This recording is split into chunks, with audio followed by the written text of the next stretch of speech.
when teenagers use their phones, like what's the primary purpose? Is it texting with friends or is it scrolling through social media? Likely there's an intricate combination of both. Yeah.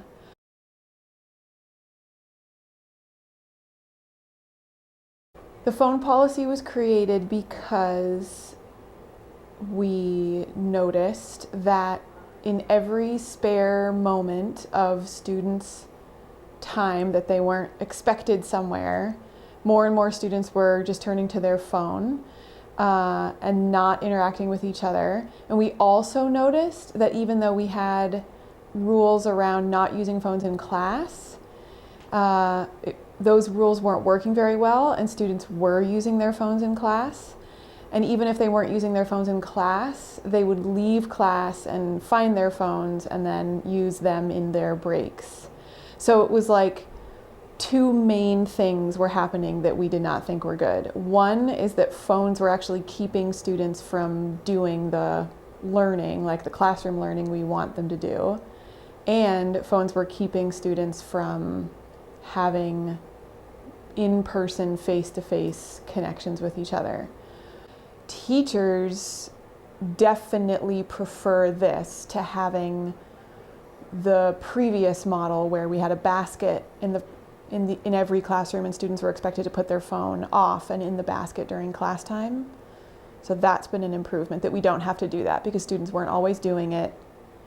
Teachers sometimes forgot to collect phones. It was just, less dialed in. I'm a teacher at the school. I've been teaching for 25 years. We initially had a phone policy that allowed students to have their phones on person, and then when they'd come into class, they would have to turn their phone in.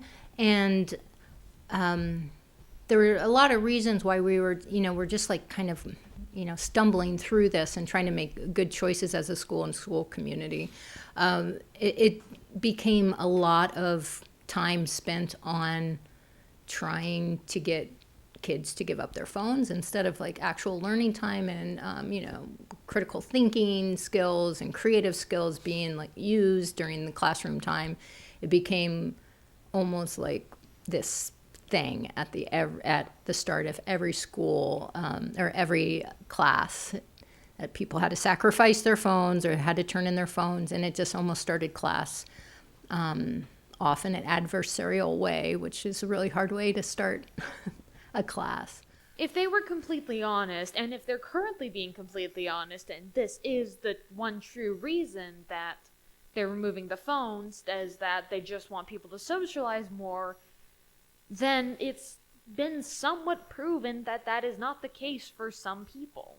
However, if their motive is to just take away phones because it's a distraction in class, that I can understand. That I can get behind. Great. So at Sharon Academy, the new phone policy, we've now had several different iterations, but this phone policy now is a phone-free school, which is a lot different than what we have had in years past.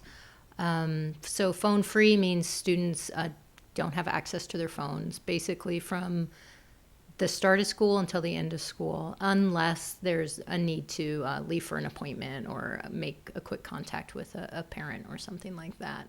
We also did a lot of reading about the effect of phones on human beings and adolescents in particular.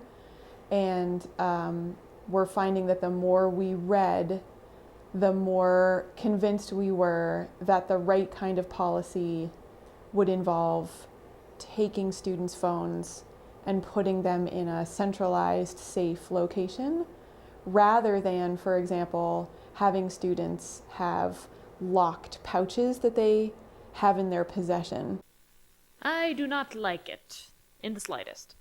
In my opinion, it's punishing students for a crime they didn't commit, forcing them to not use their phones and forcing them to lock it away for never using it in class. I can see the reasons why they're doing it. It helps socialize better, yada yada, but it's just not fair to people like me. This is a total game changer. So in the very beginning, when there weren't any phones, it was just teaching, and it was just enjoying class time and like trying to inspire the students. And then I never saw a phone, actually, I have to say, in schools, even though they existed in the world, but I never saw my first phone at school until actually post-pandemic. So either students just kept them in their bags, or it just wasn't an issue, or it was just being very well managed.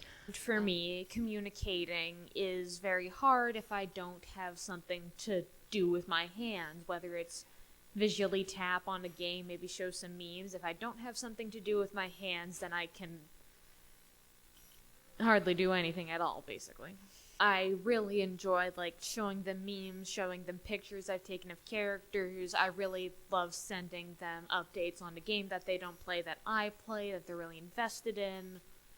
I can see them taking away phones if that was their only perspective. If they just insisted that everyone's using it to cheat, I can see like, okay, I'm not using it to cheat, but fair is fair, I guess.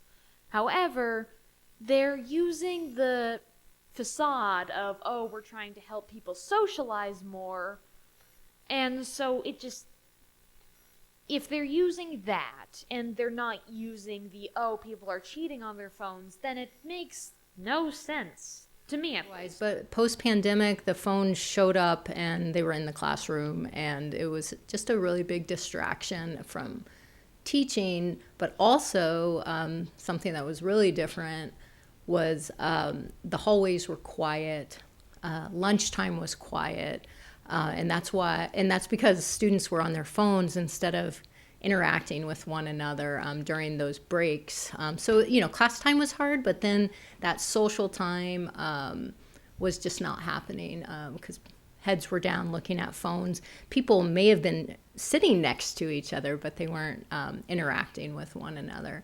I notice students spending more of their time talking to each other during free time than before. Like, I don't notice students looking on their phone or at their phone during Phoenix Block, because you can't. And I think that's good. This year has been different. Like, I see students during lunch, obviously talking, but also taking walks and shooting baskets and, just kind of hanging out in corners. And, maybe it feels forced in the beginning to like have to communicate and hang out, and maybe it's a little bit more anxiety in there, but I think the students have persevered, and it's really fun to like hear stuff in the halls. Like, school is alive again in a lot of ways. I've been trying to use origami to help me not scroll on my phone, but like not use my phone so much, so I can instead just fold the paper with my hands. I have talked to Evan, Hare, and Abe Dunn about this more than probably any other students, because they're the board members, and so the board is really curious to know how it's going. They have reported that it feels better, feels like an improvement in school culture. So yes, I would say definitively the school culture seems improved since we did this.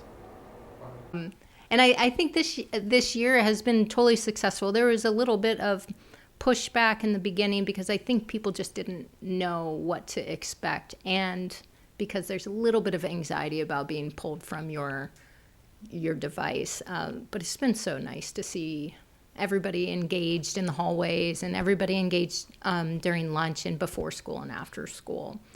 And it's nice to see the problem solving that's happening without consulting our phones. Like, there's actual brainstorming that's happening, and just a lot of positive energy. In other schools. But I can tell you from, like, anecdotally that other schools have had more parent pushback. For whatever reason, it might just be that we're small. It might be that we are an independent school. I don't know. We've had very minimal pushback from parents, and I know that other schools have been dealing with like parents' outright refusal to let the school confiscate the phone during school hours. But it was really all the reading that we did about how it's sort of like the jury has been out for a while on how negative phones can be.